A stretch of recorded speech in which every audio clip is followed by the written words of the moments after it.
Hi, my name is Dave Zelke. I am your child's 7th grade or 6th grade science teacher.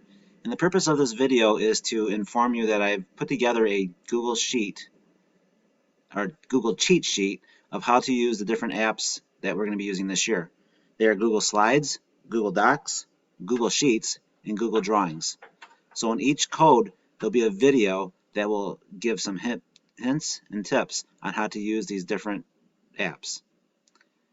Throughout the year, we'll be adding more uh, tutorial videos to these sheets, but my goal is for you to have a good start with using the apps and have a little bit of an understanding of how to use them efficiently right from the start of class. If you have any questions, let me know. If you have any other topics that you want to include, let me know. By the end of the year, we should have a tip sheet for each type of app. We'll talk to you soon. You all have a great day.